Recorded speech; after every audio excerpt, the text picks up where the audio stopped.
আসসালামু আলাইকুম। খুবই সহজভাবে সিম্পল লাচ্ছা সেমাই রান্নার রেসিপি শেয়ার করছি। আশা করি রেসিপিটা অনেক ভালো লাগবে এবং উপকারে আসবে।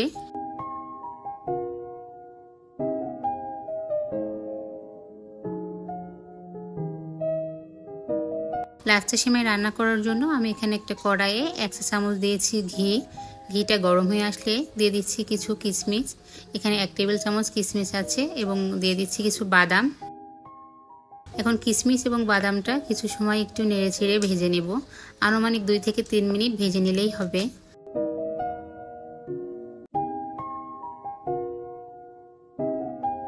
কিশমিশ এবং বাদামটা ভাজা হয়ে গিয়েছে, এই পর্যায়ে উঠিয়ে রাখছি।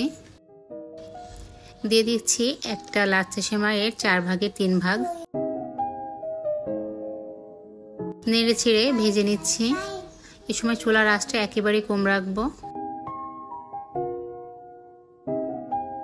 3 থেকে 4 মিনিট একটু সময় নিয়ে ভেজে নিব।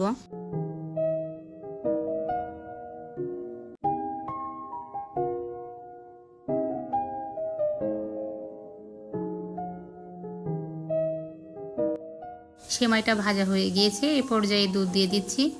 এখানে আমি 1 প্যাকেট সেমাইয়ের 4 ভাগে 3 ভাগ নিয়েছি বলে 1 লিটার দুধ দিয়েছি। আপনি যদি পুরো সেমাইটাই নিয়ে থাকেন তাহলে এখানে আরও 250 গ্রাম দুধ বেশি দেওয়া লাগবে।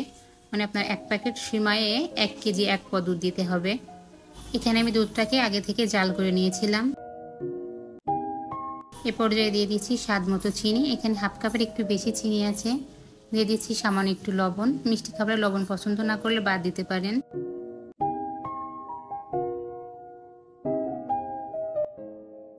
দিয়েছি একটা মুখ ফাটিয়ে নেওয়া এলাচ, আর আগে থেকে যে বাদাম আর কিশমিশটা ভেজে রেখেছিলাম সেটা এই পর্যায়ে এসে দিয়ে দিচ্ছি। খুবই সহজভাবে লাচ্ছা সেমাই রান্নার রেসিপি শেয়ার করেছি। রেসিপিটি ভালো লাগলে অবশ্যই একটা লাইক দিবেন এবং সেই সাথে আমার ইউটিউব চ্যানেলটি সাবস্ক্রাইব করে পাশে থাকার অনুরোধ রইল। আজ এ পর্যন্তই। সবাই ভালো থাকবেন, সুস্থ থাকবেন। আল্লাহ হাফেজ।